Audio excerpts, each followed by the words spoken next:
Okay. And then you guys, if you can give me a thumbs up that the presentation is running, that would be great. Okay, cool. So you guys can see the PowerPoint. Awesome.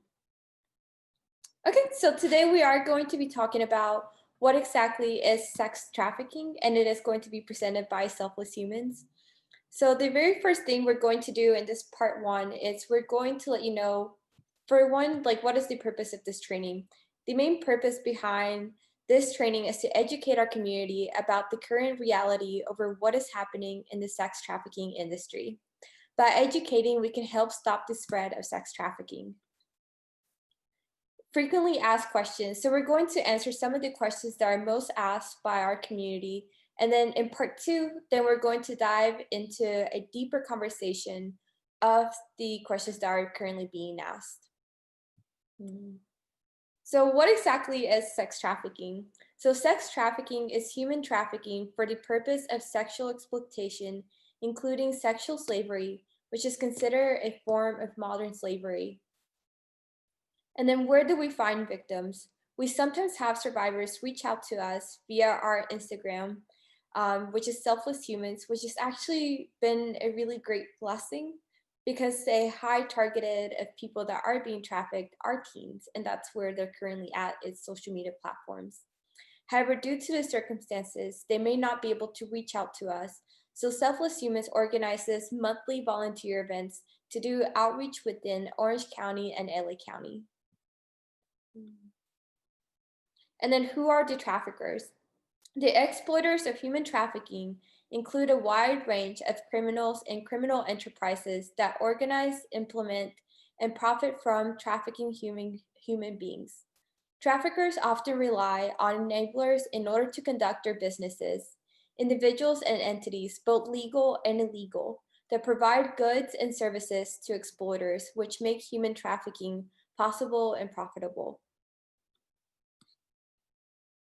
What is the average age of the person being trafficked? The entry age in the US ranges from 10 to 12 years old, both girls and boys, and up to about 19 years old. But this doesn't mean that this is the cutoff age. This just means that this is the highest concentration that you see in sex trafficking. So where is sex trafficking happening at? So the US Department of Justice reported that the largest concentrations of survivors of human trafficking were located in California, Oklahoma, New York, and Texas. So what is happening in your neighborhood? So something that is seen throughout our neighborhoods is that you actually see streets where there is a high concentration of prostitution. I know in Orange County, if you guys are aware of Harvard Boulevard, that is a place where you see a lot of sex trafficking happening. And then due to COVID, something that has happened during this season, it's you usually see sex trafficking in hotels or motels, but it's actually being transformed into homes, which actually makes it more difficult for law enforcement to be able to track down where this is happening. And then another place you see it at is in strip clubs and in the porn industry. So prostitution. Most women and children in prostitution have a history of prior abuses, deprivation, marginalization, and underlying issues that have made them uniquely vulnerable. There are 40 to 42 million people in prostitution across the globe. It's a $99 billion per year is generated from forced prostitution alone. Many are forced into a life of prostitution, and others find themselves in prostitution due to desperation. Regardless of how they got there, we fight for the freedom and dignity of every single one. And then I think someone's actually waiting in the group, so let me admit them really quick. Sorry for that.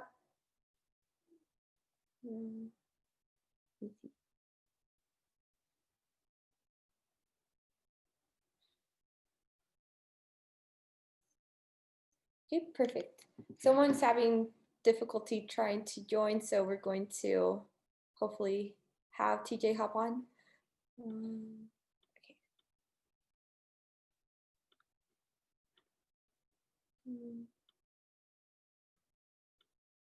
I'm actually not sure how to get rid of the participant list. I'm so sorry, guys.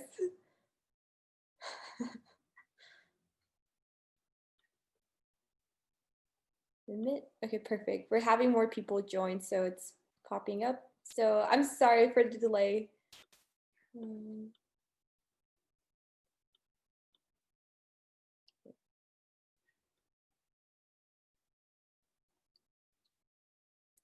Okay. Okay, so we're going to hop back on into the PowerPoint. Okay, are you guys able to see the presentation? Give me a thumbs up. Okay, awesome. Okay, so the next thing, we're still in part 1. So stripping is another place where you see sex trafficking happening at. So women dancing at strip clubs often do so out of financial desperation or have been coerced into doing so by a third-party exploiter like a boyfriend, pimp, or trafficker. Pornography, many of the same tactics used by traffickers to lure the vulnerable into prostitution and stripping are used by pornographers to recruit victims of exploitation in the porn industry.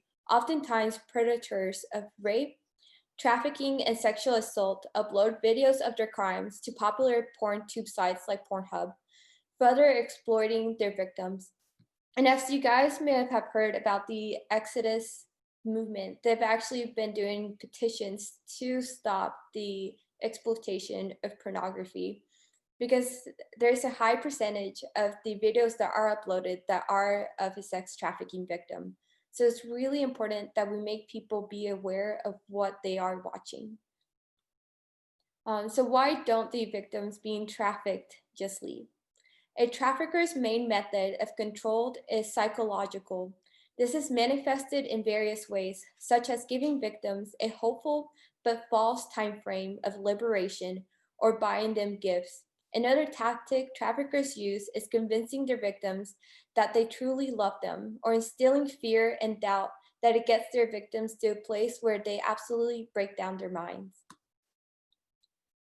Let me see. Perfect. We had someone else join, so I'm sorry for doing this, guys.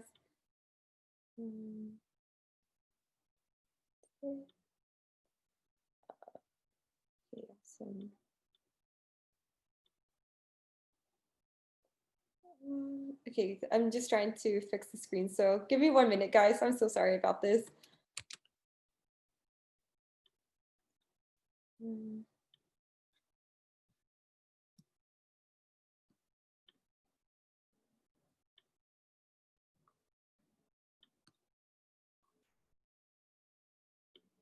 Okay, so we're back on. Okay, so what can you do to help? So we are always looking for volunteers. You can help by becoming a virtual volunteer or come volunteer with us in person. On a monthly basis, we go out and do outreach. We have sex trafficking training, and we are looking for Bible study leaders and social media influencers and many more things. You can also support our mission by becoming a monthly donor.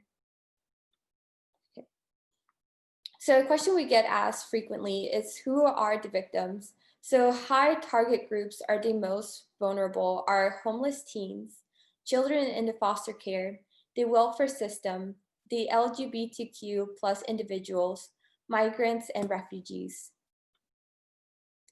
And another form of sex trafficking that's currently happening in today's society, especially in the US, is the term hidden in plain sight. And this is where you may be interacting with someone that's currently being sex trafficked. So although victims may not wear shackles on their hands or feet, human trafficking is modern day slavery. It's a crime often described as hidden in plain sight because victims may look normal and even interact with the community. So part 2. So in this part, I'm actually going to have TJ present. I don't know if TJ, if you're able to hear me. She is going to be presenting part 2. Hi there. Let me turn on my computer. So TJ is the secretary of Selfless Humans, and she's going to be answering more of the deeper questions. Hi everyone.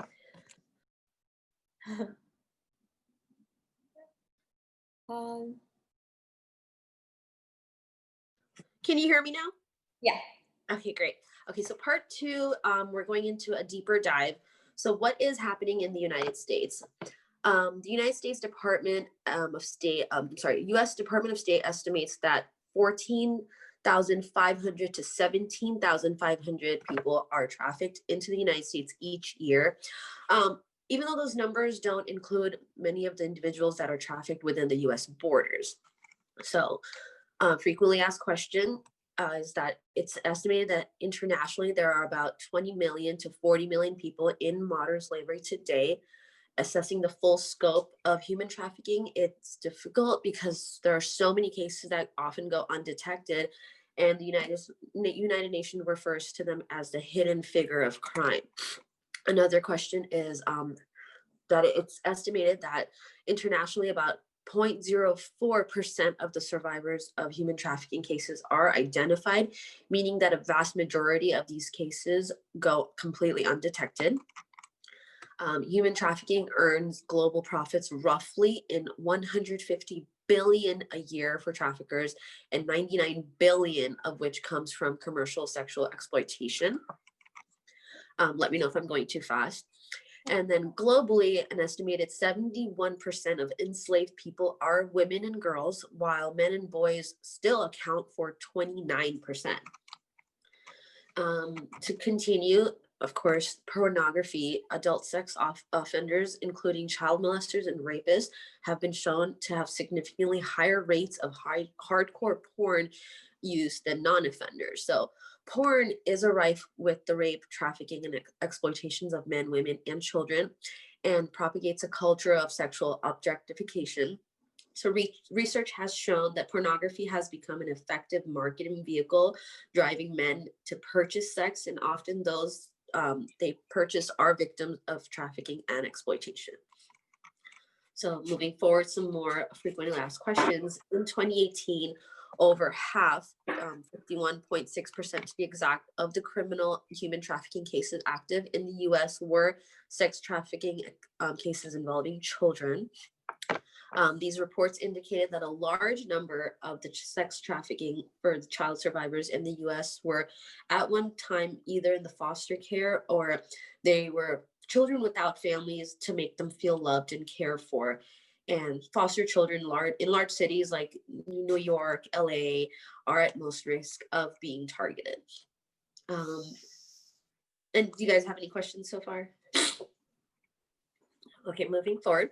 Advocates report a growing trend of trafficking using online social media platforms to recruit and advertise targets of human trafficking, like everything we use, Facebook, Twitter, YouTube, Instagram, TikTok. Jeff Rogers, the co-founder of the U.S. Institute Against Human Trafficking, puts it that the United States is the #1 consumer of sex worldwide. So we are driving the demand as a society. There are some hotline numbers here from the National Human Trafficking Hotline. And then moving forward, there are a lot of warning signs of human trafficking. Just to name a few, appearing malnourished, showing signs of physical injuries and abuse. They'll avoid eye contact, social interaction, and avoid authority figures such as law enforcement. They'll seeming to adhere to scripted or rehearsed responses in social interaction when they are in one. They'll lack official identification documents, obviously IDs, passports, whatever we feel is completely necessary to have at hand. They'll appear destitute or lacking personal possessions, and they'll be working excessively long hours and living at places of employment. So wherever they may be working at the time, they'll end up just living there. So another is that they'll be checking into hotels and motels with older males and referring to those males as their boyfriend or daddy, which is often street slang for pimp. They'll have poor physical or dental health, tattoos, branding on the neck or lower back, untreated sexually transmitted diseases, and small children will be serving in a family restaurant. security measures that appear to keep people inside an establishment, such as barbed wire inside of a fence, bars covering the windows, and not allowing people to go into public alone or speak for themselves. And these are just some of the more common ways of warning signs for human trafficking. Right. And TJ, thank you so much for doing a deeper dive into these questions that are frequently asked. Hopefully, this can bring more light into what is sex trafficking and what is currently happening in the area. So, in part three, we're just going to mention more about what is Selfless Humans. So, the Selfless Humans organization, so our mission statement is that Selfless Humans is a 501c3 Christian nonprofit organization. Our sole purpose is to restore the lives of those impacted by the sex industry by supplying their basic needs, building relationships and trust, and eventually getting to a place of self-actualization for our survivors. And we hope that you guys are becoming a part of making an impact. And then for people that do just get curious on what is the process that we take our survivors through is we use Maslow's hierarchy of needs, and it is going to be based upon each individual. So the very first thing that we need to make sure that is being met is the physiological needs. And those are the basic needs, which is food, water, warmth, rest. So right now we are currently working on getting our own personal housing, but for the time being, we are connected with different nonprofits that do provide housing because that is the number one thing that we need to be able to provide for our survivors. And then after that is making sure that they are in a secure and safe environment, knowing that they won't be disturbed in the middle of the night or anything, just knowing that they are in a safe place. And then after that, that's when we start to build relationships. This is where we hope that our Bible study can come into place, where we encourage people to join the Bible studies, but it's not forced upon. So then this is where you start to meet the intimate relationships and friends. Then after that, we start to go into career training, which meets the esteem needs, prestige, and feeling of accomplishment. And then the very last section of that, it's the graduation from Selfless Humans.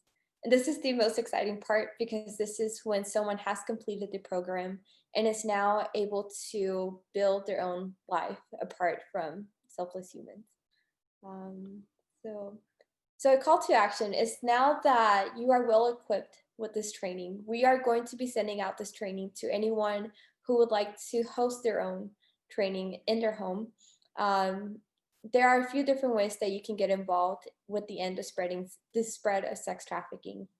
So a few different things is you can educate yourself and others, become aware, empower our youth, know consent, talk about it, and be an advocate. And then a few different things that you can do with Selfless Humans is you can become a part of the Selfless Humans family. And we actually have a membership that lets you have a free entry to events.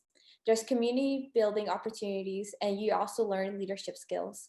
You can become a monthly donor, support our mission by supporting our Survivors Fund. So we have two separate accounts. One goes directly to the Survivors Fund, and then we have a separate account which goes towards the administrative cost. So you guys get to have that decision on where your donation goes. And then the very last thing, as we were mentioning earlier, is you can host your very own sex trafficking training class. And then we will send you all of the tools and education that you may need in order to train your community. So now we're actually going to go into our guest speakers. So Victoria, if you are able to unmute yourself and do your presentation. Hi, everyone. I'm Victoria. I am the Selfless Humans Communications Director, and I was asked to speak about sex trafficking within the hotel industry. So I'm going to go through about like 5 different questions with answers to, what is going on and how you, even in the hotel and care industry, what it looks like. So the first question is, how do the hotel industry train their employees to see what signs to look for? And the answer to that is it depends, because each area of the hotel, there are different employees. And so it can look different for per area, but mainly the 5 signs all put together that are most suspicious are if a guest requests an excessive amount of towels or linens, random coming and going of people in the hotel room, if they request for like an isolated room, away from the general public, also if they show excessive control over a person and not allowing that person that the man or woman is with to not speak or move freely. And also if there are late night entries and exits that seem and look suspicious within that, that isolated room. And to spot a potential victim, employees also look for clothing that isn't weather appropriate, as well as the person having little to no luggage. It is also important to note that individually, these signs shouldn't be taken as definite signs, but rather putting them all together that could make for a potential case. And there is a link, like a website on dhs.gov that will take you directly to human trafficking in the hospitality industry and just give you a couple more like numbers as to what it looks like. But it's also my information is coming from an article that Teen Vogue had done. So that's great because that's a magazine that reaches teen girls and young adult women and some boys, I'm sure. Okay, so next question is, how common is sex trafficking in the hotel industry? So according to a recent study done by the US National Human Trafficking Hotline, since 2016, 10.5% of cases came from hotels. It is unfortunately common in the hotel industry due to the anonymity of the guests checking in and out. It's there can remain a little bit under the radar. In hotel chains such as the Marriott, they have firmly believed that providing training to employees and staff, it already reduces the risks of potential traffickers getting away with trafficking, as well as rescuing more victims. So they did speak. They speak about this as part of what they're doing to contribute to the fight against human trafficking. And then third question, what do you do when you may think someone is being trafficked in the hotel? So the hotel employee must collect all the warning signs all together. And if a child under the age of 18 is involved, they have to immediately call 911.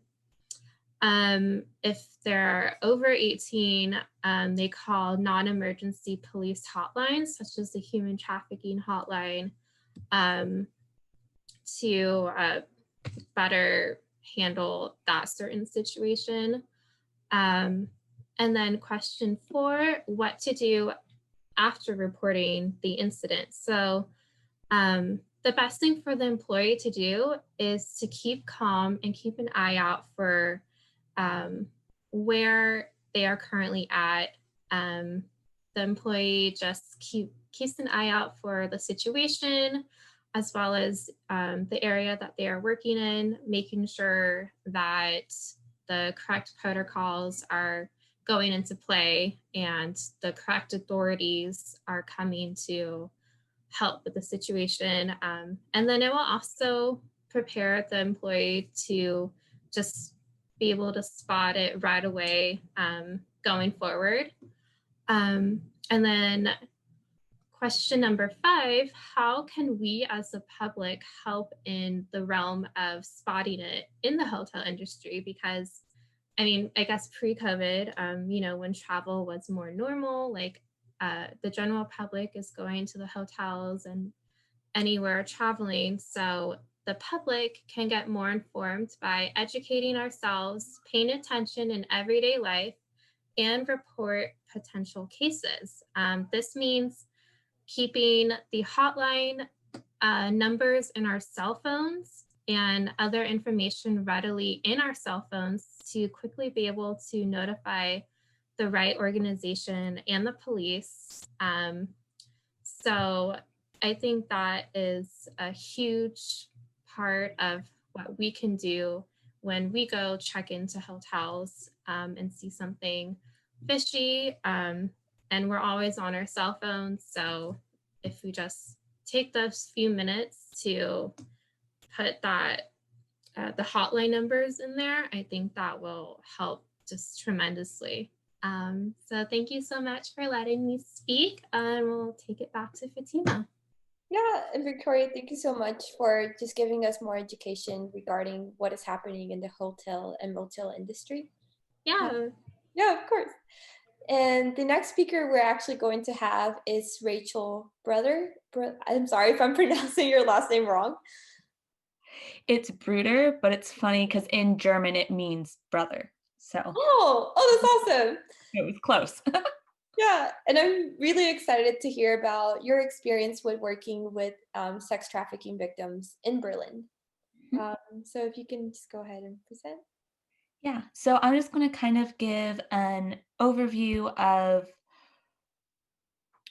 what we do in Berlin and kind of our experiences there working with the women on the street. So to start off, the reason why my husband and I felt the Lord calling us to Berlin is I got my degree in psychology because my goal had been to help people in the States who had been victims of sexual abuse and things like that.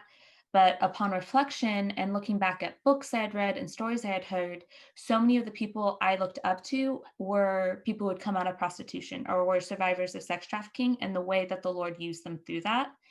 And that just made me and my husband realize as we talked that we wanted to be a part of what God was doing in the lives of those women.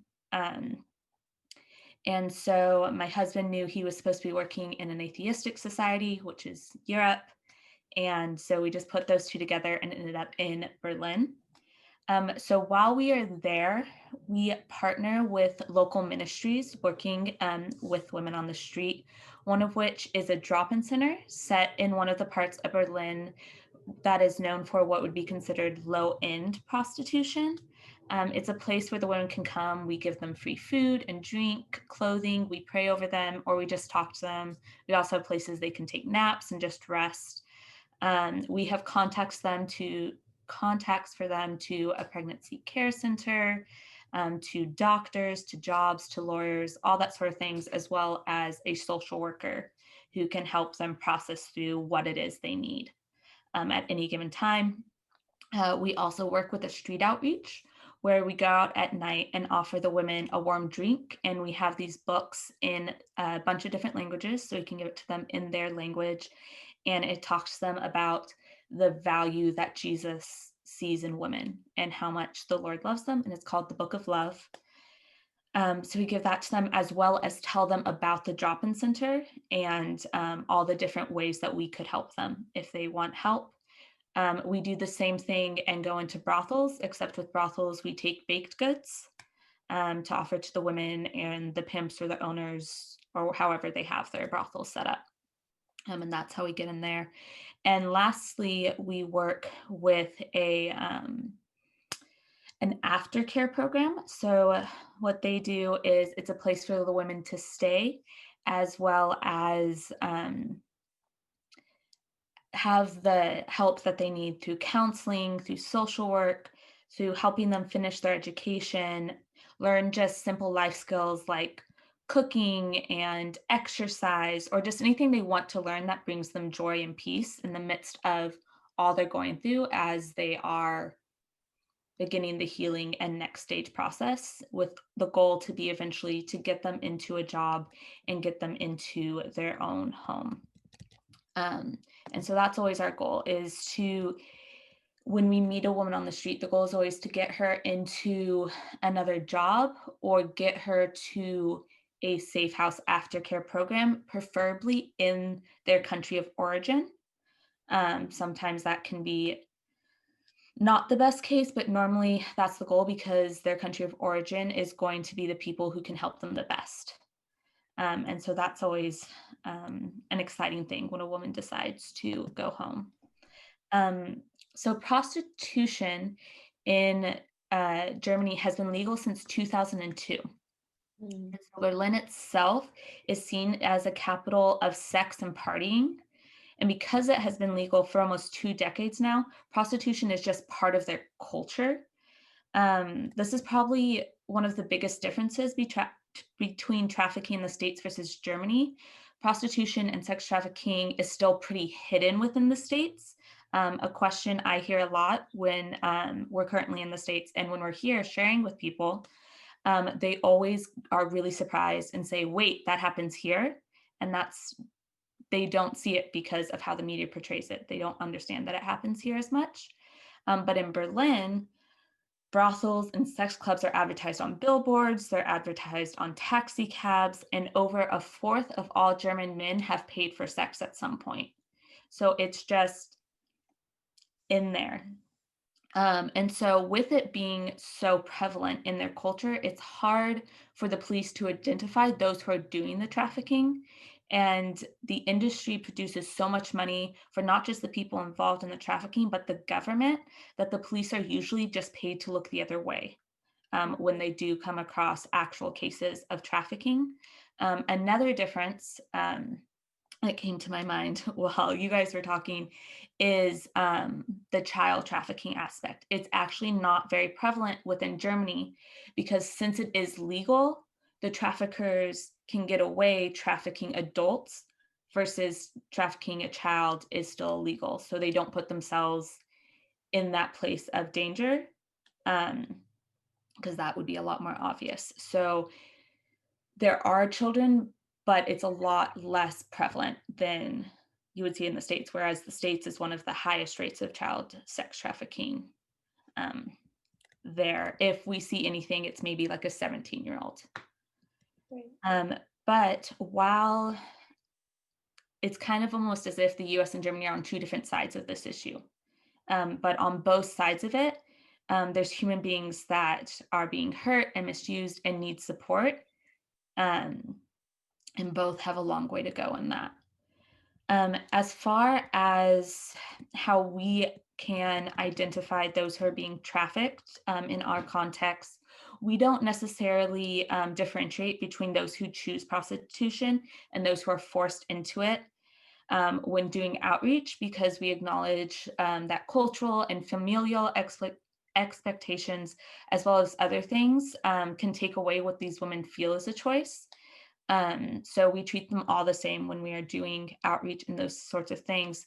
But the way we do tell which ones are being directly trafficked is, one of the ways is we see their pimps or their trafficker on the streets with them. We'll talk to them sometimes even along with the women, as well as when we will approach a woman, they'll sometimes, as soon as we start approaching, they'll get a phone call, or right when we leave, they'll get a phone call. And normally we won't be able to understand the language they're speaking, but we know that it is someone checking in on them that we just can't see, because they'll say words like coffee or tea, telling them why we had stopped to talk to them.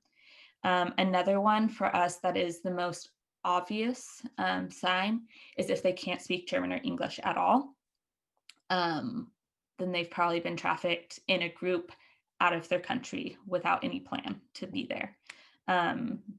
We have a large group out on the streets. They don't speak either language at all, and we can see their pimp staying across the street from us. So we're very aware that those women are being trafficked, and they are actually the hardest ones, because if they can't communicate with us, then they can't communicate with a customer, and that takes away their ability to say no or protect themselves.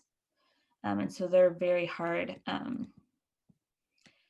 to see on the streets, because we can't even offer our help to them when there's that big language barrier.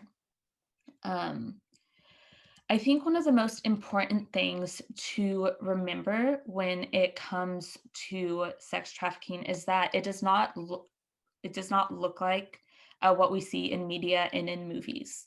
For example, one woman I knew went to language school during the day, which was something I did also during my days. And she was a few levels ahead of me in German language. And so she would come into the drop-in center and we'd sit and she would tutor me in language.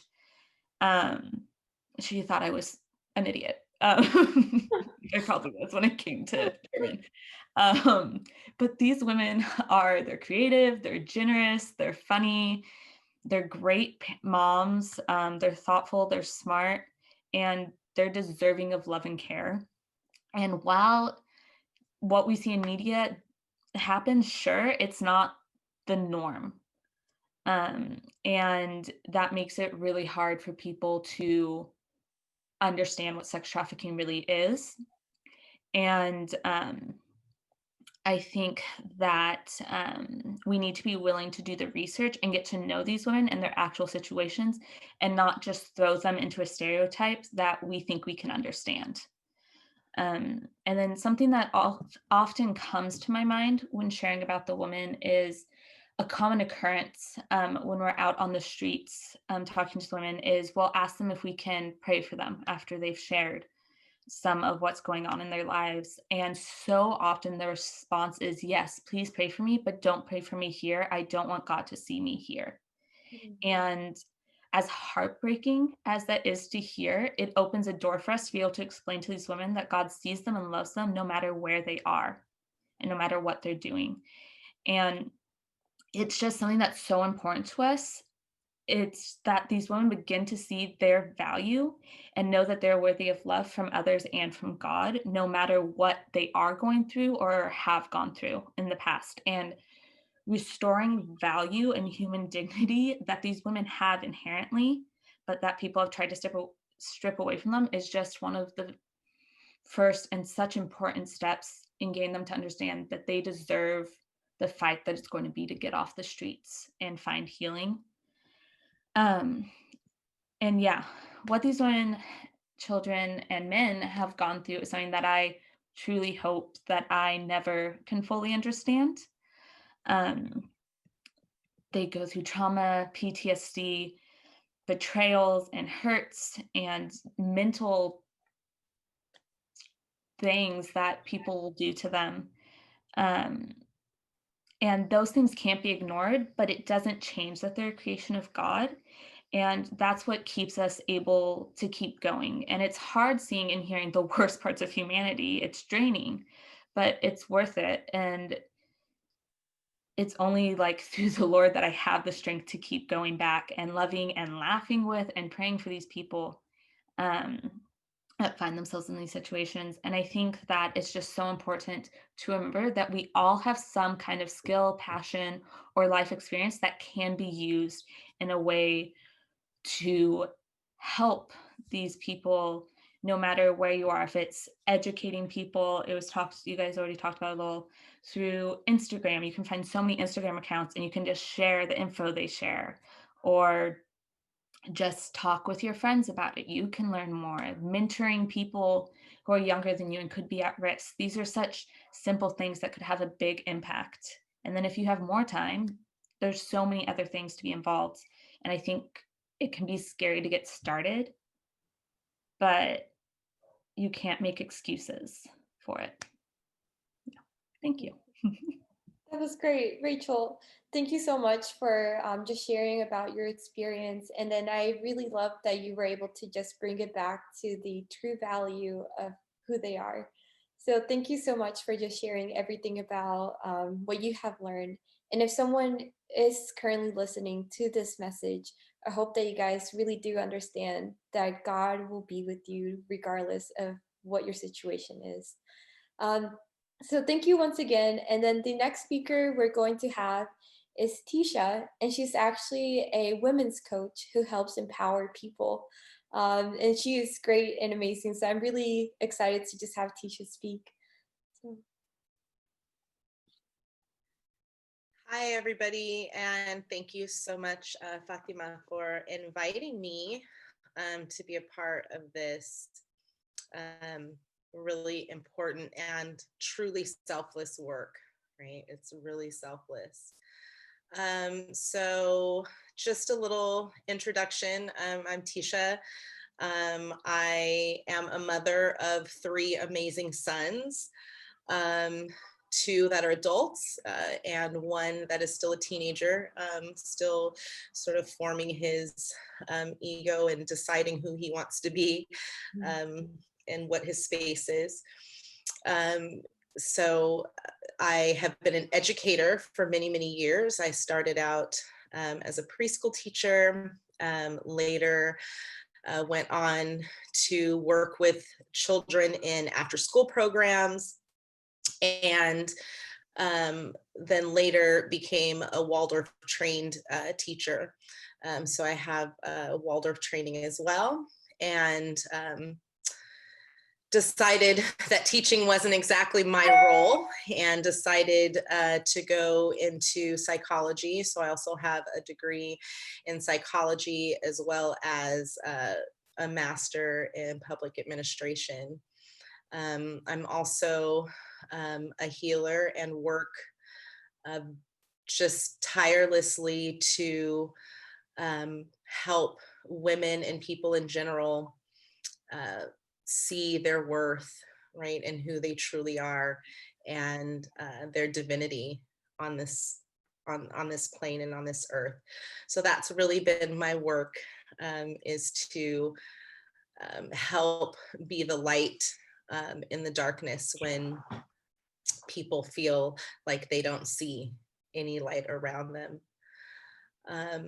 So that's really the main thing that led me into this work actually was my own trauma and the things that I had gone through as a young girl and a young woman, you know, growing up, and then later meeting my husband and being introduced to his sister, who later actually became a victim of sex trafficking. And it started, you know, long before she was actually placed in the situation where she was selling herself or selling her body. The conditioning and the belief system that was developed in her happened long before someone came into the picture and showed her this life that changed her forever and changed the entire family forever. So it started very early with actually with molestation of from a family member, and in that way, she was unable to see herself outside of what her body could do to please someone else. And that really began her life of self-loathing and feeling bad about the person that she saw in the mirror. By the time she was 13 years old, the trafficking had already started. She met what is known as a Cinderella pimp, and he told her everything that she wanted to hear. You're beautiful, you're worthy, you're amazing. You know, what do you need? Anything you want, I can get for you and I can give to you. And he actually did all of those things, right? He gave her clothes and he gave her money and she had jewelry.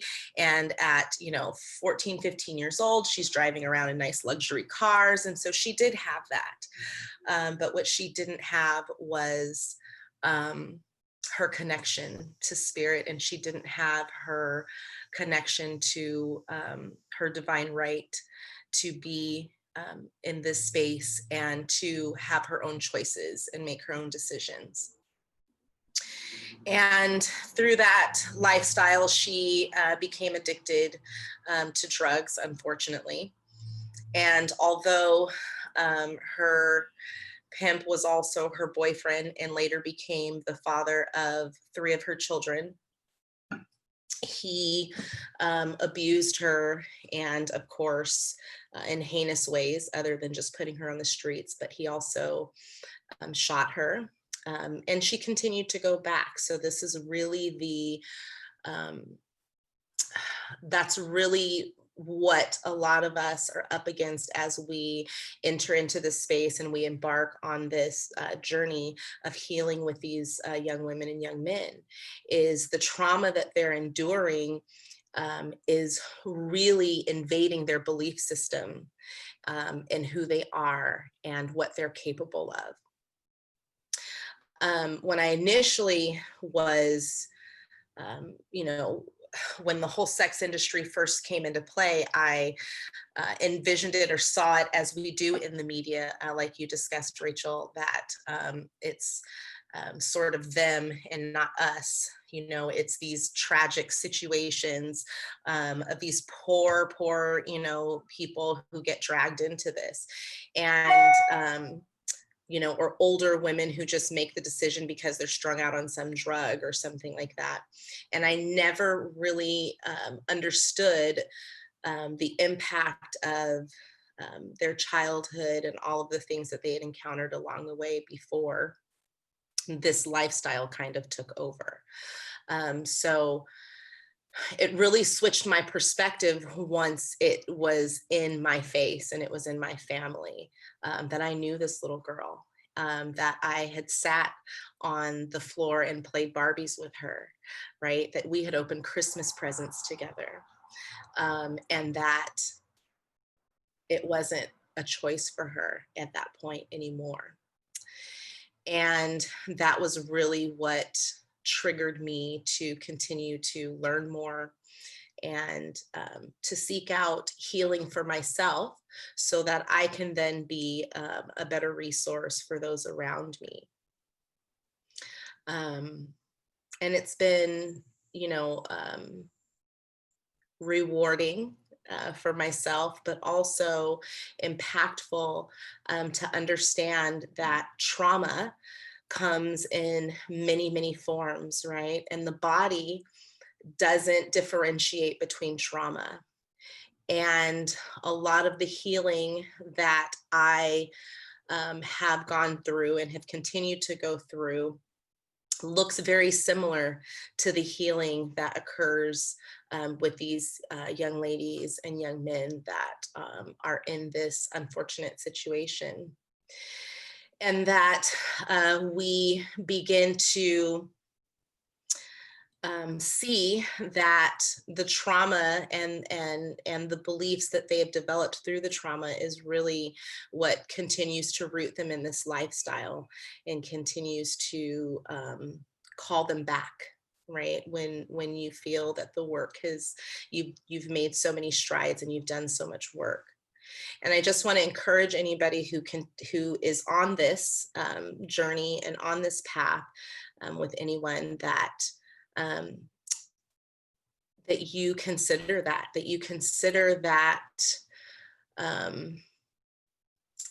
space where they feel that there is no other choice, and that you continue to hold that space for them, that they do have a choice, and that in every moment, whether it be by the second or not, that they have a choice, right? And not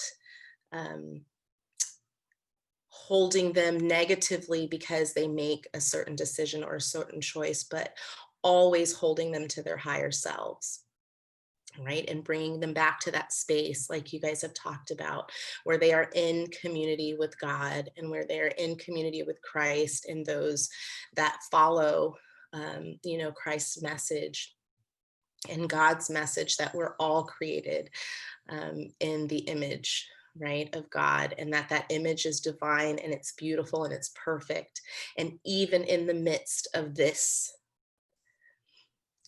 I'll say work for a lack of a better word, that they are the divine creation, that they are still connected to that space, and that their bodies are really a reflection of that divine right? That divinity that's coming down from us. I want to kind of touch a little bit on what that looks like spiritually, right, for someone. I talked a little bit, and I talk a lot in my work with my women about, in particular women, but also young men, but I talk particularly about how our bodies are a vessel, right? We are literally the vessels. We are life, we give life, and we have that ability, and that we are affected every time we allow that space in our vessel to be entered, and that impacts us in every moment, right? And so really getting that understanding that when we really recognize our bodies as this sacred space, and when we recognize ourselves as this vessel, and that anything that enters into this vessel is affecting me, is attaching itself to me, is creating this tension and this battle within me, then we can really begin to root out what are the things that are serving me and what are the things that are not serving me in my life. And so spiritually, I would say that the work that these young men and these young women are doing is draining them spiritually. And this is why they continue to seek the connection, right? Because they feel that the connection is lost. And so they're seeking it in tangible things, things that they can see, things that they can touch, things that they can feel, touch them. And the damage that is done spiritually is really what is the toll that is taken on them. And that can look really confusing to someone who is in this space and in this world, right? When you maybe have a life that isn't perfect, and then someone comes along and offers you the world and more, and the trade-off is only your body, or at least that's what you think. And so it's really connecting that space that we are, that all of that thing combined is what makes us human, and it is what makes us beautiful and amazing, is that connection, is the body, is the fact that we have that free will and that agency, is the fact that we can in every moment make a new choice, right? And we can encourage the new choice, and we can speak life into each other. And that's really the goal, I feel, for each person, is that as long as you're planting the seed and you are encouraging these people as you encounter them, as you encounter these other human beings living this human experience together with you, that you always see their divinity, that you always connect with their heart, that you are always leading from love, and that that your Christ-like spirit will lead through you to, at the very least, plant the seed. At the very least, right? Planting the seed for them to do the work that is inevitably all theirs. It's all theirs. And what we can do is plant the seed. And we can be there to support and water the seed. And every now and again, we might have to pull some weeds out of there, or help them pull some weeds out, but that they're really doing the work to grow and to see themselves as divine and divinely created in the image of God. And so that's really what I wanted to add to this message, that that you also fill yourself up, fill your own cup, right? That we can't be out there doing this work and not filling ourselves. that we have to constantly immerse ourselves in our own healing work, that we have to constantly immerse ourselves in the word, and that we have to really have that connection so that we can see it in someone else. So again, thank you, Fatima, for allowing me this space and this time. And I really look forward to, being able to get out there with you guys and really help these women heal, these women and young men heal, and allow them to see their potential and empower them to make the best choice for their lives every single day. Right. And Tisha, thank you so much for just sharing about your story, and then also just talking about the value that it is to be able to have your own body is something so beautiful, and it's God-given. So I think it was just a really great way to wrap up our presentation for today. I want to thank all of our speakers for being a part of Selfless Humans, and for everyone that's currently watching this. We, on behalf of Selfless Humans, we just want to thank you all for coming to the sex trafficking training. And then if you guys want to stay connected, we are going to be having monthly outreach where we go out and we build long-lasting relationships with sex trafficking survivors. And then we also are going to have a quarterly training. So the very first training, we just wanted to introduce what exactly it is and what is currently happening in the area. And then in the next training, we're going to talk about how can you now build relationships with sex trafficking survivors. So I'm really excited about our next training. So if you guys want to stay connected, we are on social media, our website, you can sign up to do an email list. We only send out an email once a month, so you guys won't get spammed. And we also have a new podcast where it talks about just the gospel and then different things that we are doing in Selfless Humans. So once again, thank you guys for being here. I really do appreciate your time. And I think I forgot to introduce myself, but my name is Fatima. I am the executive director of the nonprofit. So I'm just really grateful and thankful for everyone that could be here. But we'll see you guys on the next training. Thank you. Bye. Thank you. Thank you very much. Appreciate it. Yeah, thank you to everyone who's here. Yeah. Your support means everything. See you guys.